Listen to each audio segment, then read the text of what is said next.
महाराष्ट्र राज्यातील सुभे अभियंता, छोटे मोठे कंत्राटदार यांनी केलेल्या विविध प्रकारच्या कामांची बिलं मागच्या 6 महिन्यांपासून रखडली आहेत। त्यामुळे कंत्राटदारांचा व्यवसाय अडचणीत सापडलाय। मार्च महिना सुरू असल्यानं ही बिलं त्वरित मिळणं गरजेचं आहे। थकीत बिलं मिळाव्यात यासह विविध महत्त्वपूर्ण मागण्यांची पूर्तता व्हावी यासाठी राज्यातील सर्व जिल्ह्यात कंत्राटदार संघटनेनं जिल्हाधिकारी कार्यालयावर धडक देऊन आपल्या मागण्यांचं निवेदन जिल्हाधिकाऱ्यांना दिलंय।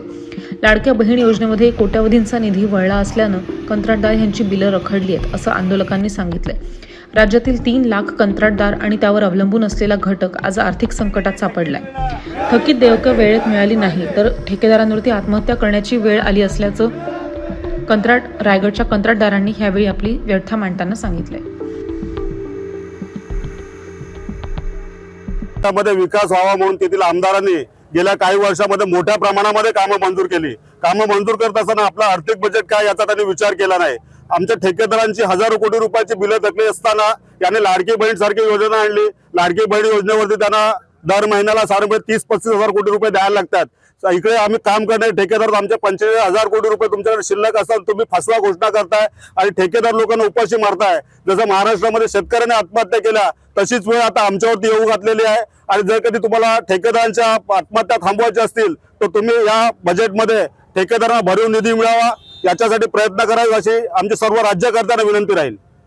2 साल से महाराष्ट्र में जितने कॉन्ट्रैक्टर लोगों ने काम किया है उसी तरह से रायगढ़ में जितने कॉन्ट्रैक्टर लोगों ने हमने जो काम किया है उसका फंड्स जो है या उसकी जो बिल्स है वो अभी तक हमें मिले नहीं है। उसका जितना भी बकाया भुगतान बाकी है वो टाइम पे न मिलने से सभी ठेकेदार आज आर्थिक संकट में है।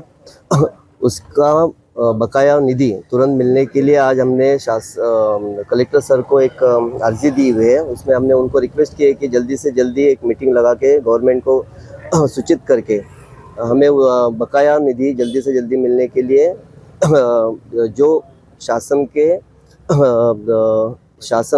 बजट में शासन के यहाँ से जो कोशिश हो शासन के यहाँ जो कोशिश होती है करने के लिए हमने उनको रिक्वेस्ट दी और अर्जी दी। उसके बाद में कलेक्टर ऑफिसवर मोर्चा घेण्याचा मुख्य उद्देश असा होता की रायगड जिल्ह्यामध्ये सुमारे 1500 कोटी रुपयाची विकासाची कामं आम्ही रायगड जिल्ह्यातून ठेकेदार संघटनेच्या माध्यमातून पार पाडलेली आहेत। पार पाडत असताना ठेकेदारांवरती फार मोठ्या आर्थिक संकटांना सामोरं जावं लागते। आज बँकेचे कर्ज असतील, अन्य काही आमचे लेबर्स असतील, अन्य काही जे संबंधित त्याला लागणारे जे काय मटेरियल असतं, आज कामं करून बसल्यानंतर आमच्याकडे जो 2 वर्षापासून निधी आलेला नाहीये। आता जस्ट काही दिवसापूर्वी एक निधी आला होता, तो आमच्या वाट्याला फक्त 7% आला। म्हणजे दिलेला निधी म्हणजे आमचे असणारे पैसे आणि दिलेला निधी याच्यामध्ये मोठ्या प्रमाणात तफावत असल्यामुळे जे 7% आम्हाला पैसे मिळाले ते आमचे व्याजामध्येच गेलेले, बँकेच्या व्याजांमध्ये। त्यामुळे आर्थिक बाब फार मोठ्या प्रमाणामध्ये ठेकेदारांना सहन करावी लागते। रायगड जिल्ह्याच्या माध्यमातून आम्ही आज पहिलं आंदोलन अशा छोट्याशा पद्धतीने छेडलेलं आहे। मी विनंती करतो आमच्या सर्व ठेकेदार बांधवांना, एवढीशा आंदोलनाने आपलं काही भरणार नाही। यापुढे मोठ्या प्रमाणामध्ये जर आम्हाला निधी येणाऱ्या मार्चमध्ये मोठ्या प्रमाणात मिळाला नाही तर रायगड चक्काजाम करण्याची ताकद या कॉन्ट्रॅक्टर असोसिएशनमध्ये 100% असे मी गावी देतो आणि शासनाला विनंती करतो की या येणाऱ्या मार्चमध्ये जास्तीत जास्त भरीव बजेटमध्ये प्रोव्हिजन करावी विनंती करतो। गेल्या 2 वर्षापासून शासनाची जेवढी कामं निघालीत ती आर्थिक बजेटच्या 10 पटीपेक्षा जास्त प्रमाणात निघालीत। ज्या कामांना तरतूद नसतानाही वर्क ऑर्डर वगैरे दिल्या गेल्यात, कामं पण झालेली आहेत। कामं पण 70-70% कामं जवळपास पूर्ण झालीत। लोकांची काही कामं 100% पूर्ण झाली। निधी अभावी सगळं 2 वर्ष गाडं सगळं कॉन्ट्रॅक्टरांचं थांबलेलं आहे। प्रत्येकाची कुचंबना अशी झाली, बँकेचे हप्ते चालू आहेत, EMI चालू आहेत, मशिनरींचे लेबर आहेत त्यांना पेमेंट करायलाच पाहिजे, ड्रायव्हर सगळे इक्विपमेंट वगैरे आहेत ते चालूच आहेत आणि मार्केटमधनं स्टील डांबर हे तर विकत घेऊनच कामं करावी लागतात। बँकेचे कर्ज आहेत काही कामांच्या हिशोबाने त्यांना तर वेळेवर पैसे भरायला लागतात। पण आज शासनाच्या या उदासीन धोरणामुळं बाकीच्या फसव्या योजना ज्या लोकांना फक्त लाभाच्या देण्यामुळं जी बजेट होतं कामाचं ते तिकडं डायव्हर्ट केल्यामुळं ज्या कामांना निधी द्यायला पाहिजे तिथं न देता तो कामाचा निधी थकवलेला आहे विकास कामांचा।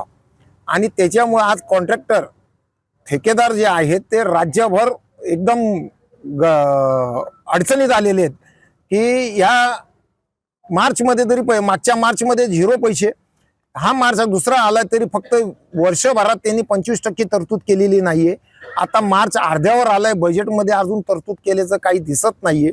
या कारणाने अख्ख्या राज्यावर आज 10 तारीख रोजी सर्व कलेक्टर ऑफिसला जिल्हाधिकाऱ्यांना आम्ही निधीच्या मागणीसाठी पत्र दिलेले आहेत. शासनाने आमच्याबरोबर भेट घेऊन आम्हाला वेळ देऊन या निधीचं काय ते कसं काय नियोजन करणार आहे याची माहिती द्यावी, यासाठी आम्ही त्यांना 14 जानेवारीला पत्र दिलं, पण त्याचा काही रिप्लाय आजपर्यंत त्यांनी दिलेला नाही.